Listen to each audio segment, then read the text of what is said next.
What's going on, everybody? Hope everyone's having a fantastic evening so far.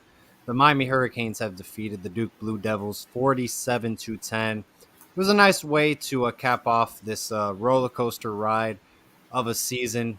Good way to send the seniors out, obviously. A lot of broken records as well. Charleston Rambo had a tremendous game. Mike Harley as well. Incredible catches by Jacoby George and Charleston Rambo.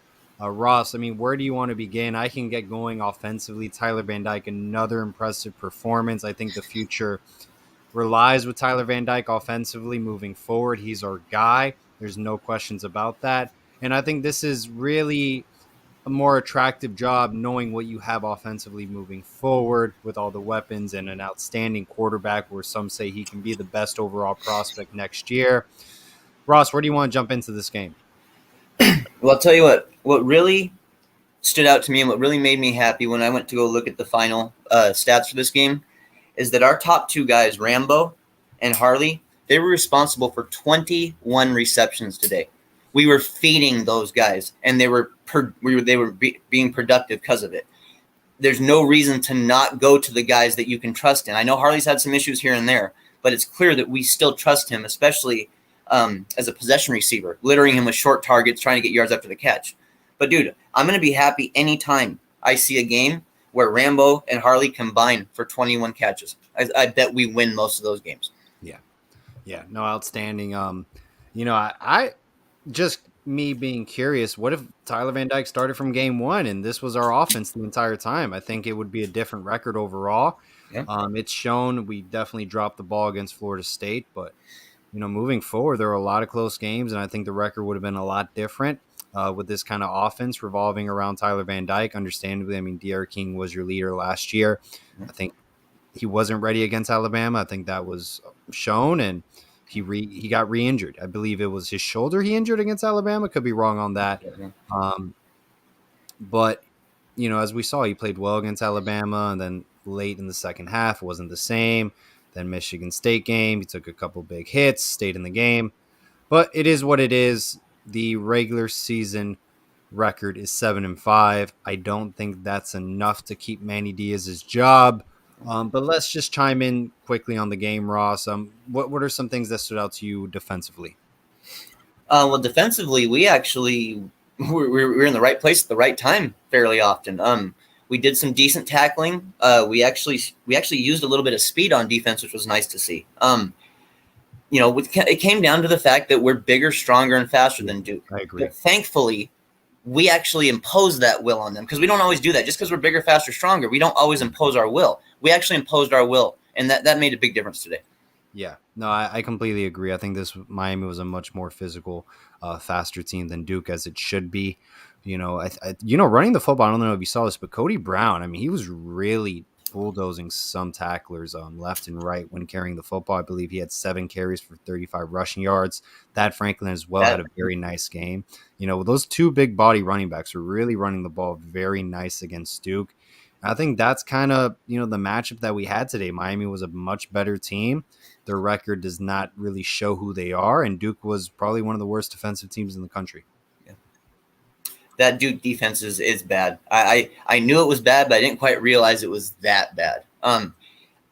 Tyler Van Dyke put up probably the most casual 381-yard, 3-touchdown game I've ever seen. I mean, it was just absolute casual. It wasn't, balls to the wall here and there. It wasn't, we had to hit this or that or the other. No, he did it like a seasoned vet, like a seasoned pro, basically. And he handled it perfectly. And he's one of the main reasons why we're talking about a big win against a bad team. Yeah, and, a lot of people are talking about Rhett Lashley right now in the comment chat. His contract to SMU, it's not officially done, finalized.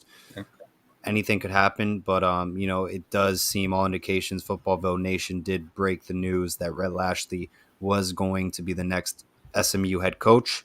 So, I think he did his job his 2 years, and I think the offense completely changed around Tyler Van Dyke, and it's shown during his time at Miami. And I wish him the best of luck at SMU. I think he's going to do great at SMU. I think it's the right mindset for him. It's the right league. And getting this valuable experience he just got can't hurt. He got a chance to really tried to discover what quarterback works best for him, because King and TVD were just two totally different guys. Now he has a blueprint. Shane Buechele was a guy that was leaned on for Lashley and his other job, but I think that falls in line with TBD a little more than with King. I think that he's found his recipe, a guy who can throw from the pocket, but can create just a little bit behind the line of scrimmage to free up space. Yeah. And, it's funny, when we interviewed Charleston Ramble's wide receiver coach since 6th grade, he was saying this is going to be a Charleston Ramble that you saw at Oklahoma. He's much more locked in. He's mentally there. He wants to earn things instead of being given things, and expect a big season. Wow. I mean, over 70 receptions to end the year, Ross. I don't have his receiving yards in front of me, but man, the guy was just the X factor offensively and really carried this team a lot with Tyler Van Dyke. Rambo was basically everything I was hoping he could be. I know that Oklahoma fans were kind of saying, oh, well, he fell off. He's not the guy. Well, guess what? He is the guy. He is a genuine NFL football player, and there's no doubt about it in my mind. I mean, he showed it a little bit of everything, dude. He could do it close up to the line of scrimmage. He could do intermediate passes. He can do deep passes. He can do yards after the catch. He can house in deep passes for deep touchdowns. I mean, it's big. Here's his numbers right here, Paul. 71 receptions, 1,071 yards, 5 TDs, 15.1 average per reception. Tremendous plug-in player from the transfer portal. He was the X factor, the difference maker for this season. And I don't know if you have Tyler Van Dyke's stats, but I mean, only 9 games and what he's been putting up. I mean, not even named the starting quarterback from day one, and it just gets better and better, Ross. I really do think, he's our guy next year, no matter what. I got him. Oh, hit me. Like you said, without playing his earlier games, this is just off limited games, but 2,550 yards, 22 touchdowns, 6 interceptions, 80.6 QBR. Incredible. Amazing. So, I mean, people are dying to know, when is Manny Diaz? Is he going to stay? Is he going to be fired? I strongly believe the first step in this process, guys, is hiring the athletic director. Yeah. There was an article made by David Lake stating the board of trustees have nothing to do with the decision of Manny Diaz. Okay, this solely will rely on the athletic director, and there is a national search in place. This was just getting started when the national search was in place. We heard the name Tom Jurich a lot, was the hot name to look out for. Doesn't seem like his stock is that hot on Miami's board compared to what was floating around social media. Now, let's see. Maybe I think that would be an outstanding hire due to his resume. Now you have to do the due diligence on Miami's part to make sure, things were pretty clean on his end with what happened at Louisville. I mean, Ross, what do you think about this whole situation? Do you think the names that have been floated around will probably stick with one, or it's going to be a surprise name? I'm not going to be shocked if it's a surprise name, just for the fact that we might not land some of these top guys. I mean, if we want to talk about, a name to keep an eye on, guys, I'm not saying Miami's done anything with this. This is just a name to keep an eye on. If we do miss out on our top couple targets, is Cuffy over at Wake Forest. I think he's done a fantastic job with that football program, and he's gotten them geared in the right position, and he's familiar with the ACC. But that's not a guy that Miami is in contact with or talking about. That's just a guy that, I'm kind of floating around as a personal plan B option myself. Yeah, it's going to be interesting. I'm very excited. I think we'll get a name by midweek. Next week, I think Jason Hudgens from Stadium Drive podcast announced that on his social media. He's very accurate. Yes, he doesn't really miss at all. I think we'll get a name by early next week. I think it's fair if you're going to move on from Manny Diaz. December 15th is early National Signing Day. So whoever is the head coach, if Manny Diaz is replaced, or maybe it is Manny Diaz, I mean, I think for everyone's, I think for the sake of the greater good, I think for Manny Diaz, if we're going to get a new head coach, you want to have an AD in place by next week. Because the more this lingers on, the closer we get, the more I think Manny Diaz is going to stay. The big date for me, Paul, it's either the 2nd or 3rd of December, but that's when Manny Diaz's buyout drops by $2 million. If we don't get rid of him shortly after that, there's a good chance he's our head coach next year. Because what else are you waiting for? Right. Honestly, what else is there to wait for? So if the whole plan is to just simply say, hey, we're going to wait for the $2 million. We know Diaz won some games to close the season out, but he's still not our guy. That's my hope, So is it December 2nd That's when the 2 million drops. Second or third, I thought. Either one, right around there. Okay. So yeah, I mean that's another interesting start date. I mean, the report stating that 20 to 30 million was going to be pummeled into the program. Yeah. I was not confirmed by Manny Navarro of the Athletic from the person that was being referenced in that comment. As of right now, all we know is that a national search has been put in place, and basically, the name Tom Jurich was a hot name. That may not be the case now moving forward. I don't know who's going to be interested in the Power 5 level. If you're looking for something, a grain of salt or something to look forward to, Bruce Feldman of The Athletic, who's an alumni of Miami, college football writer, pretty well-known name, said he expects Manny Diaz not to be retained in Miami to go after Mario Cristobal at the University of Oregon.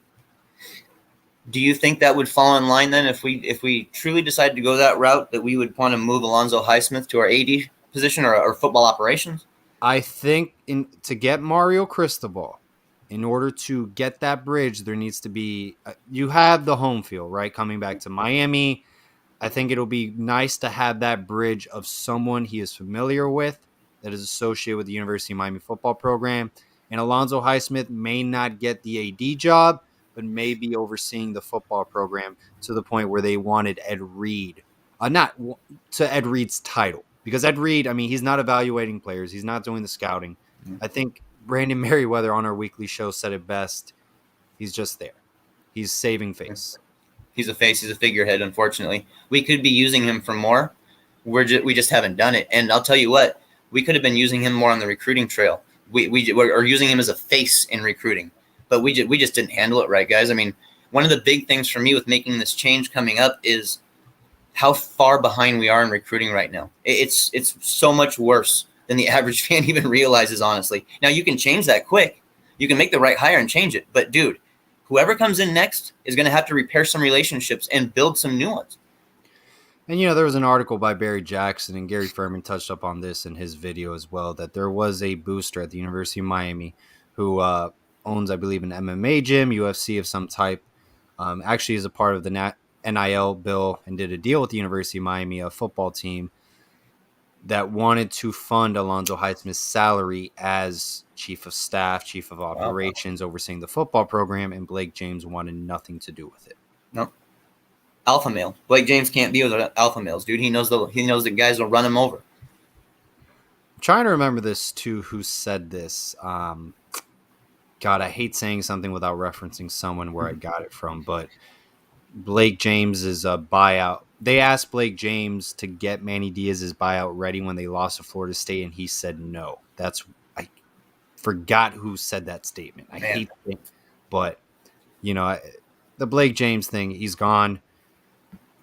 I think with a new AD, if it's someone like Alonzo Highsmith or a former player, people have been throwing around Gino Torretta's name. I think Manny Diaz will be a done deal. I do think he knows his days are counting, but you're not going to hear about Manny Diaz getting fired, in my opinion, without an athletic director put in place. Yeah, and I want it to be done where everybody's on the same page, dude. I want the athletic director to agree with what's going on. If it's a football operations guy, I want him to agree with what's going on. If everybody is finally on the same page for once, we could actually possibly do something really good. It's too many guys off in their little corners thinking they know better than everybody else, or thinking that their way is better than the guy who they just spoke with. And it's nuts. We got to get guys who have the right mindset, the right philosophies that are geared towards winning.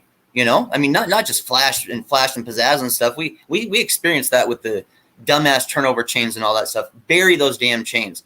Bury the rings. I don't want to see them anymore. I'm sorry. I want that part of Miami football to be done. Hopefully competent coaches come in and a competent AD comes in. Top to bottom, we see improvement. All right. We are 16 minutes in, over 70 people joining us live. Greatly appreciate it. You guys taking time out of your evening on a Saturday to listen to us talk some Canes football. Ross, you wanted to provide the viewers with a quick message about what's going on to a very special Miami Hurricanes football fan and family. Yeah, as you guys know, I've been helping this family here kind of push some attention towards something that happened with their son. They're big Canes fans. The father, he's on Twitter, is Bang Bang Canes. His son Taj had a very, very unfortunate freak accident. It's actually ended up requiring him to have multiple procedures, multiple surgeries, and there's still some things they have to do in the future to try to get him, as best as possible. The whole goal with the kid is just give him the best chance they can. This is a young kid. If you guys even just using the hashtag Taj Strong, TAJJSTRONG, the family is beyond appreciative to have seen all the people doing that. It's if you have it in your heart to want to do the GoFundMe, hit me up on Twitter. I will get you guys the link for that. I'm at North Fresh Kane on Twitter, or hit up Paul at the Scoop and he'll get the info to me. But if anything, guys, if you could just post up that hashtag Taj Strong, it'd be a big deal. It really would. I'd like to see our fan base come together on this one. Yeah, and just every get a chance, quick prayers to Taj's family. They're diehard Miami Hurricanes football fans, and we don't wish down anyone what they're going through, and we just pray that things will get better for Taj and his family moving forward. So him and his family will definitely be in our prayers. Absolutely. Taj Strong, guys. And the whole thing about the rings and necklaces. I mean, look, my whole thing with it is that I feel like nationally people have identified the University of Miami with the rings and necklaces instead of it's the University of Miami and with its history. I think it's just the icing on the cake that they're not winning football games and that they're playing 500 football, and that's my whole thing. Why I don't like it is with the national identity of it. Not winning football games and playing 500 football. And I think the mindset within the program we've seen at times, I feel like we care more about the jewelry than winning football games ultimately. So that's just my take about the whole rings and necklaces. I don't think we'll see it if we do get a new head coach moving forward. It was a gimmick, Paul. Right. I mean, I think the changing of it, the left and right touchdown ring, it got too much. It's like, if you want to keep one chain, cool. You keep modifying it. You keep switching it up. Now you got one offensively. It's like Virginia Tech. They got a pale box for whatever reason, but they stick with the same pale box, Yep. I mean, Georgia, they got I think it's like a belt or a football pad, but they win football games. You know what I mean? Like, they're literally dominating every single time. Or like Miami's in a shootout with Georgia Tech, who got blown out by 40 against Notre Dame. While our guys are posing on the sidelines with the jewelry, taking pictures for their social media accounts. This is look, I mean, just win football games. That's all I care about. All I care about, really. Yep. So, Ross, want to pick your brain here. 7-5. If you were to rate Manny Diaz right now, I'll do my take. This record, taking in everything that accounted for this season, you are the decision maker on Manny Diaz's job. He is 7-5. Moving forward, do you keep Manny Diaz or not? What's your grade for him this season? I give him a D, a flat D.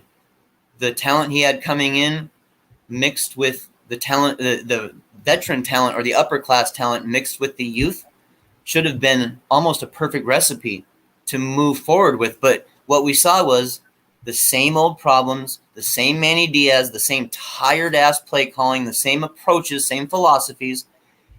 And only when they were forced to make changes and go with the younger guys did things start to get better. And that's why I hold it to a D on Diaz, because I truly believe he didn't make those decisions with his heart. He made those decisions simply because he had to. Had he made those decisions from the beginning of the year and showed us that he could identify talent, we'd be talking about a lot different, bro. But he literally had to play these guys. I don't think he had any other choice. Yeah, I agree. He started playing all the underclassmen first off.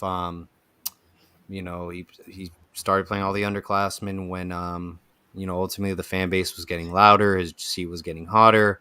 Why are you playing these guys? Why are you sticking with the upperclassmen? If I were to give Manny Diaz a grade, God, I would say a D plus to a C minus. A D plus to a C minus. Did all the seniors get hurt, Ross? I'm trying to figure that out. Someone put that in this because Ian got hurt. Cam Harris got hurt. Correct. I mean, please remind me if you know if more names keep coming. Offensive linemen, did they get hurt? Anyone that you can think of? I mean, did Carter get hurt? Amari Carter was playing today. Yeah, he was playing. he's ejected in a lot of games. Yeah. McLeod was playing the entire season. I don't think he did a bad job, honestly. He picked it up a little bit as the season went on, but yeah. My whole thing was, linebacker position unit as well was noted that coming in, it was going to be an issue. yeah. You did not want to pick up anyone from the portal. You did not have a sense of urgency in that sense. You swung and missed with DeAndre Johnson coming over from Tennessee. I thought he was going to play a lot better. I don't remember him making any big plays, to be honest. He got one, I think, that I can recall recently where it was basically got to a quarterback because he held on the ball too long. It was more of a coverage sack than anything else. But you speaking about linebackers, and I want Canes fans just to remember this. Juwan Mitchell wanted to be a Cane, and we told him that we didn't need him, and we told him that we were going to stick with our guys because we had the talent we needed. That's how screwed up our linebacker core is right now. No, the linebacker core it's awful right now. Our best player is Corey Flagg at that position unit. I think in an ideal winning program, I don't think he's our starting linebacker. I really don't. I think he's running with the second team or third team. I don't think ideally give him the second team, fine, ideally, but he's not a starting linebacker at a traditional Miami Hurricanes football program. We didn't just miss in our own recruiting and in the transfer portal. It was a combination of both. We had a guy like Omar Graham we could have brought in for our linebacking core, a guy who truly wanted to be a Miami Hurricane, but we decided to prioritize Devin Jackson, who didn't want anything to do with Miami at the end of the day.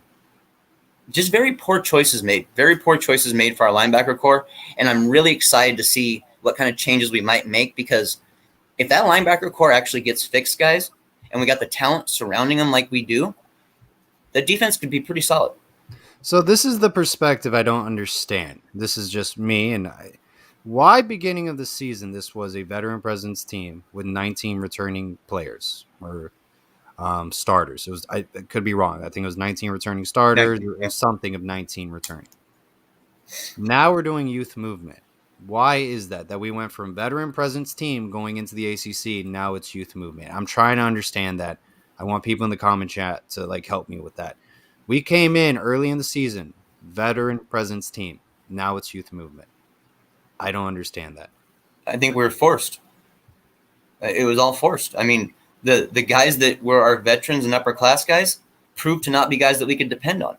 But we kept putting them out there over and over and over. Seniority was a real problem. On top of that, speaking of recruiting, if you want to add more icing to the cake, there's not one player in South Florida in this class for Manny Diaz. That's a big red flag. That's a huge red flag. Dude, I've been seeing a lot of fans making the statements about how it really doesn't matter because we can just dip into the transfer portal. While I understand that, yes, you can get talent in the transfer portal, the best teams in the nation, the teams who are competing for titles, are the ones who are recruiting an elite level, and they're developing at an elite level.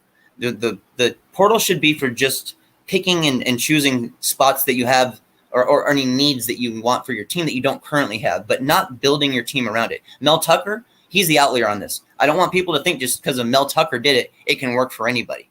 He's the outlier so far until someone else proves that he can do it too. The nail in the coffin for Manny Diaz is this. He lost to a 3-6 Florida State football team. That is atrocious. I think their kicker actually missed an onside kick. He just whiffed on the football. And here's my thing. This is my perspective on it. If you think there is a coach out there that is interested in the University of Miami head coaching job right now, if it was open, and he can make your program better, then you need to get rid of Manny Diaz and you need to bring in that coach. And I think there's quite a few. Quite a few could do better than him. To get it. Would you, I mean, if even though it's not the top option, let's say a guy like Tom Herman ends up being our head coach, what do you think happens? Do you think we find success with something like that? Man, I'm not going to talk about that Tom Herman stuff. That's been pushy. Look, I want Lane Kiffin. I want Mario Cristobal. I don't know what Tom Herman can bring here. He does have a better resume than Manny Diaz when hired. But in my opinion, though, you got to swing for the fences. Yeah. If there is that there are a lot of money is going to be invested in the University of Miami football program, you have to swing for the fences. You have to go for the home run. Andy Slater said Lane Kiffin was interested at this job. If he's that interested, you have to go out and get Lane Kiffin. If Mario Cristobal is interested, you have to go out and get Mario Cristobal. If you want to win football games, you have to invest heavily in this program because right now recruiting is 16th in the nation. You have nobody from South Florida commit in this class, nobody in Miami-Dade County, which is disgusting. Okay, we talk about building a fence around South Florida. That is a must.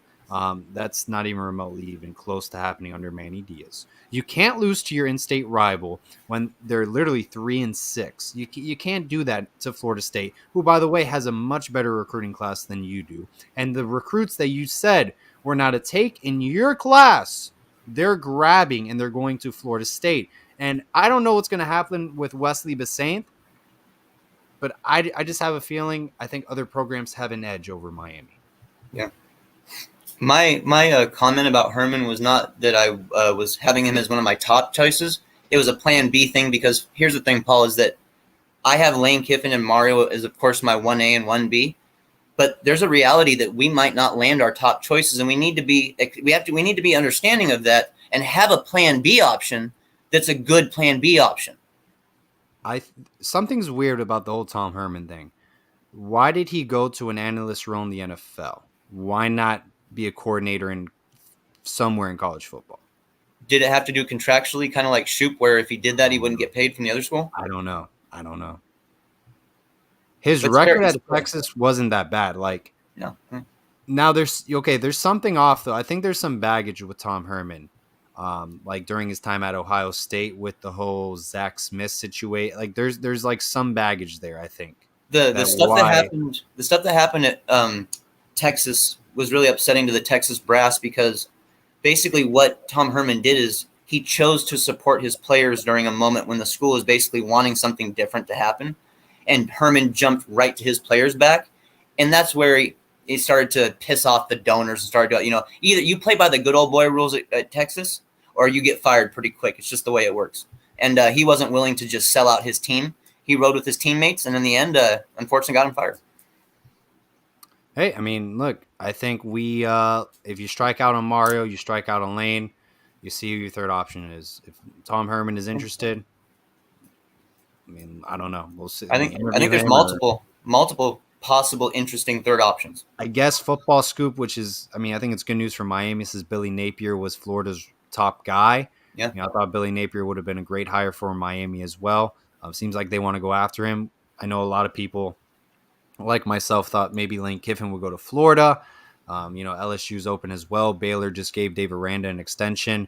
Yeah. What I am seeing, though, is that a lot of programs that think their coach, like Mel Tucker, Dave Aranda, might leave for another head coaching job because of money or better position. They're investing. They're giving them extensions, making it harder for programs to snatch them.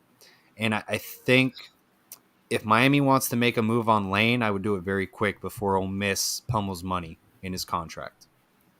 Here's my question to you, Paul. Say, okay, and we'll just go just Lane Kiffin here, not Mario. We'll just go just Lane here.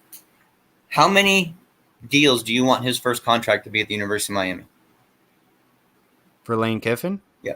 5-year deal. 5-year? Okay. 5-year deal. I think that's fair. I mean, Manny got a 5-year deal, right? Yeah. I was asking it because of that. That's literally why I asked that question. It's just because I know there's some fans a little sour about 5-year deal, but there's guys that truly earn it and guys who don't. Lane, Mario, they get that chance. Manny Diaz should have never gotten that chance. Yeah. No, and that's the whole thing why Blake James was fired, guys. Why did you hire Manny Diaz? Why did you literally just go rogue and hire this guy for a 5-year deal? You literally drowned with Manny Diaz, and it hasn't been a good ride. You were successful to a certain extent. You went 8-3 during a COVID season, and your 2 losses were pretty bad, and your third loss was pretty ugly in the first half against good opponents. And then the wins were always close games. We beat a big, shitty Duke team. By 37 points, the spread was 21 points. Congrats. You beat Duke in football, not basketball. I mean, you're supposed to win these games by a lot.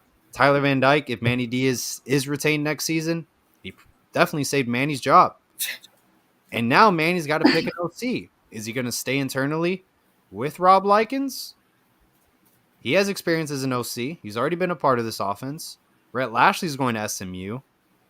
That's a big task for Manny Diaz to pick the next OC. And then what are you going to do defensively if he's retained? Because your defense isn't doing well at all. I have my strong belief on why I don't think Diaz will be around this next year, Paul, is for the simple fact that he got our AD fired. I'm not sure of any instance in college football where I've seen a coach get their AD fired and the coach be retained, especially after the coach has failed. I don't know if I've ever seen that before.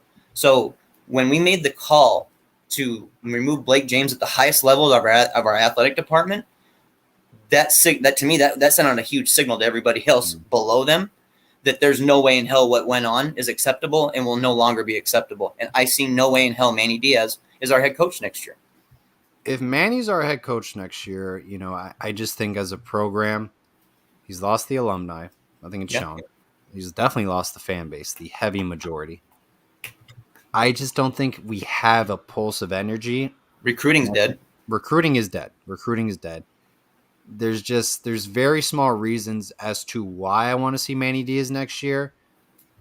And it's really just he's pushing the youth movement. He's pushing the Tyler Van Dyke narrative. And that's really what he has going for him next year. And knowing the development that he's shown us with his own guys that he's recruited over the years since 2016, I haven't seen a lot of development on his side. Well, remember what's the scary part here too, Paul, is players who often stay in Manny Diaz's system for a long period of time look worse by the time they're done. We got to stop that trend. We got to stop that trend. We got to get proper coaching put in place to have guys develop year after year after year, game after game after game. Not do a good freshman year and a partially good sophomore year and then fall off as juniors and seniors. We can't have this anymore. Yeah, I mean, Lashley's going to be gone. Look, the next hire, if Manny does stay at head coach, which I would be surprised if he does, the next hire at OC is going to be huge for a lot at stake. A lot. Yeah. They got a lot of work to put in too, man. I mean, while hype can be brought to Miami quick, there still has to be substantial hype. There needs to be stuff that we can build on, things with legs that we can actually work with. They're going to need to repair some relationships with local coaches because right now there are issues in that department, no doubt about it. All right, so moving forward, who do you want to see in a bowl game if we do, we're going to a bowl, obviously. Anyone in particular, any candidates that you think we might match up well with? I don't know, like where we're going. We're 7-5. Like I don't know how we match up. ACC, SEC, or ACC, like AAC. I don't know who we're gonna match up with because like 7-5 is not the best record. Give me the Gators. Yeah, give me the Gators. That game could mean more than any other bowl game, at least in terms of what can happen in local recruiting for Miami. We can go off and play in some bowl game in Mississippi or Delaware or Indiana, whatever. It won't be the same impact as if we're playing an in-state rival and beating them. If we can beat Florida, it's only a positive thing for us, guys. Yeah. No, I mean, look, Florida, Miami, I mean, that would be good for recruiting. I mean, if Manny wants to, if he is retained, if he wants to snag some recruits from Florida, yeah, I think that would be great.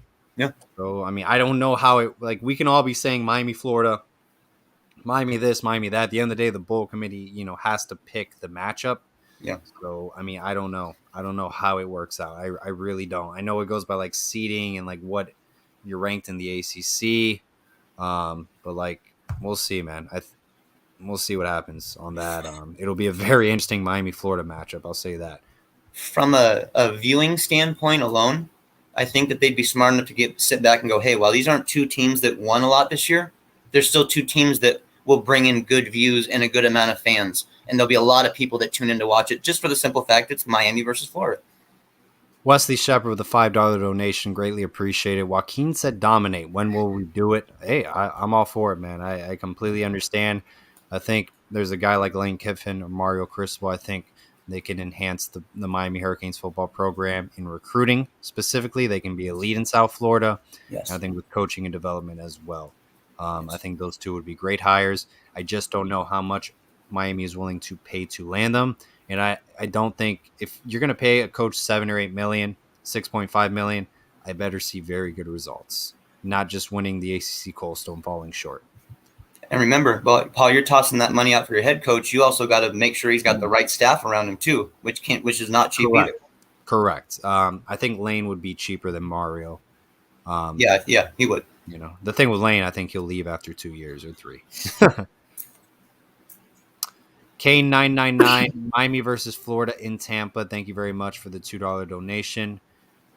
Does Tampa have a bowl that's because like it situates? I mean, not you can't just like name a random bowl. It has to situate right with the. I know Music City Bowl traditionally had ACC and SEC.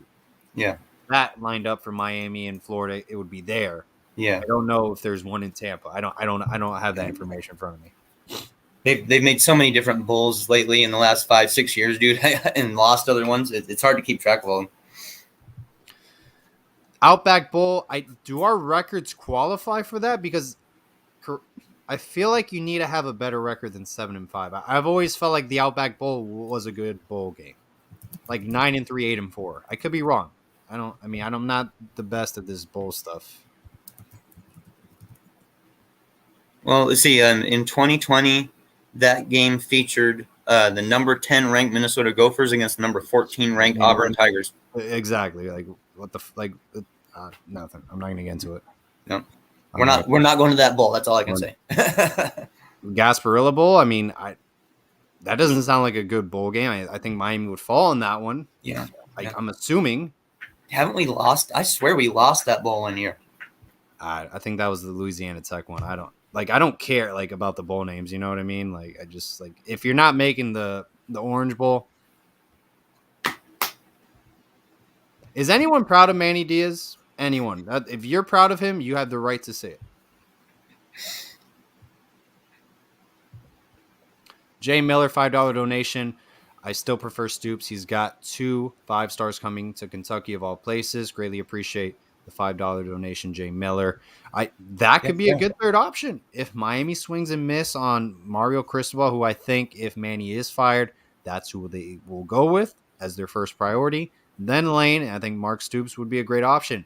My whole thing is that SEC, I feel like when they give out extensions, they drop money, and I don't know if Miami is willing to invest that much for a coach. I don't know. When SEC teams who aren't normally winning or haven't won for a while, when they start to get that feeling of victory again, they do everything they can to retain those coaches.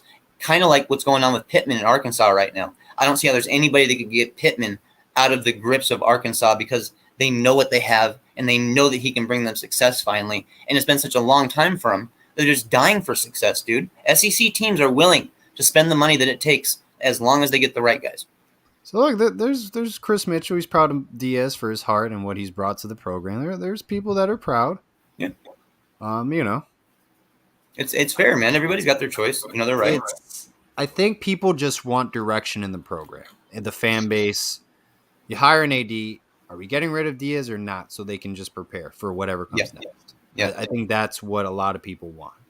Like, what's the next step? Are we getting rid of him? Yay! If not, okay, we're not getting rid of him. Let me mentally prepare. What do we have moving forward? At the end of the day, he will be our head coach. So, like, we just wanted to find out what's going to happen. But it starts with the AD. And once we get word of the AD, then we'll get a lot more information moving forward. Yeah, I'd like to make this process as smooth and easy as possible for us. I mean, I don't want it to drag on to where we end up in a bidding war that we can't truly be in. We need smart football minds to make smart football choices this time. Ross and Paul, if the rumors are true and Lincoln Riley is leaving Oklahoma, do you guys think we have a No, we're not going to hire Lincoln Riley. No. I'm not trying to be a mean person. We're not going to. We're not. LSU probably would be the option. I would gladly take it. Don't get me wrong, though. I would gladly take it. I just don't think he's going to do it. I don't think Manny Diaz will hire a defensive coordinator, in my opinion. Let him take over the defense. Manny Diaz has been here since 2016. He hired Blake Baker. That didn't work out. Some say Manny Diaz was still defensive coordinator. I think he still was, honestly. Manny Diaz is now the defensive coordinator after he got rid of Blake Baker. I don't think Manny Diaz is going to bring in a DC, in my opinion. I could be completely wrong. I don't think so. The Bob Shoop effect, I never saw it. That's all everyone talked about. I never saw a Bob Shoop effect. No. And that was, unfortunately, we were hoping that was going to kind of be one of the catalysts. We'd have Shoop come in and then T-Rob update our secondary. Yeah. And, God, man, I just didn't have – you know what, though? I'll say that when our linebacker core is as bad as it's been, I think it's hard to judge the rest of the units. I really do, because teams know how to exploit that stuff and make it harder for the DBs to pick up slack for the linebackers, or for the run game to kind of get, flashy and innovative on what holes they're going to be running through, just to see if the linebackers on our side can pick it up. Well, we learned that they can't. So right. I think our linebacker core was so bad and so atrocious, it lowered the rest of the entire group, period. Agree. All right. So, Ross, over 150 people joining. Anything else you want to talk about regarding Miami Hurricanes football that we have not touched up on? I mean, it's been a roller coaster ride of a season. We're a 7-5 football team. I think we could have done better this year. Manny's on the hot seat, whether you like it or not. I think his job is being evaluated with the new AD coming in. That's the reality of the situation. His job will be evaluated at the end of the year, and we'll see if he's retained or not. I just got nothing but props to the young guys that put on for the University of Miami this year, Paul. Guys who weren't given chances initially, the fans rooting and pushing for them, and they get their chance, and they help the team play better, and they help the team win. So I'm thankful for that. I'm thankful for the youth movement that it did happen, and my hope is that the next coach coming in takes that youth movement and just sends it to the moon. I would say, Manny didn't seem that excited on the sidelines this game. They interviewed him at halftime. He looked really stressed, kind of unknown about his position. I mean, he didn't look that happy, ultimately. No. He didn't look excited. He was just, Durant's a good running back. Blah, blah, blah. You're kicking the team's ass, but yet there's no life. There's no joy in it hardly. And here's the thing with Paul is, did beating Duke like this today mean anything? I mean, did this game mean anything in the long run for us? We were favored to win by 21. No. We were supposed to win by 21. We won by 37. I guess we can hold our heads high on that one. It's just Duke's defense. To me, it's just it's such a waste of a game almost, because they're so bad. Duke is so bad. They are so damn bad. Thankfully, we got the win though, and we dominated, because that's what we're supposed to do in those kind of games.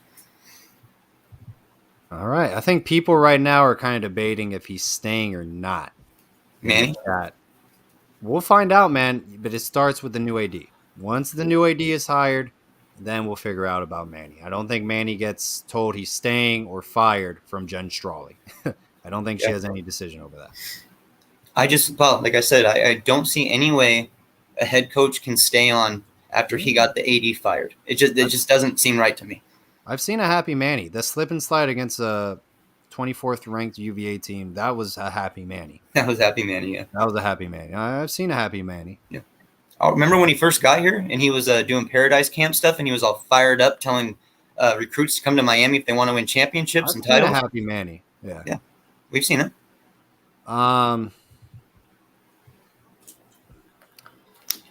So yeah, that's all I got. Ross, I don't know who's going to be the new AD, honestly.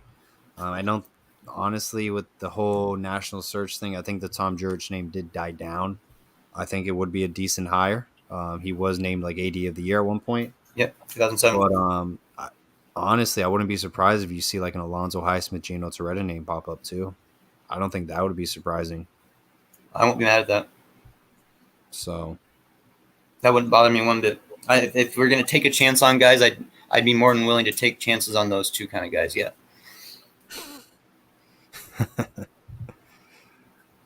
All right. Well, 160 people joining us in 45 minutes. Greatly appreciate it.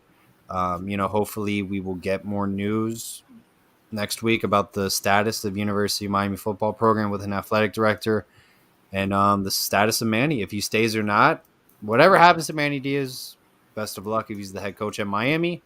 If he's not, I think we just want to win football games, and that's it. And I'll have a lot of questions though if we don't hire a good AD, if we don't fire Manny Diaz, because someone did say that $20 to $30 million was pummeled into the football program. So I just really hope that does come true. I really do hope so. We need it, man. We need a financial commitment to winning, guys. Until then, we're going to rerun the same mediocre stuff out year after year. Being cheap will not get you anywhere, No. Especially in modern day college football. No, not All right. possible. Well, appreciate everyone in the chat. Hope everyone has a great rest of the day. And always, all about the U. Go Canes. Go Canes.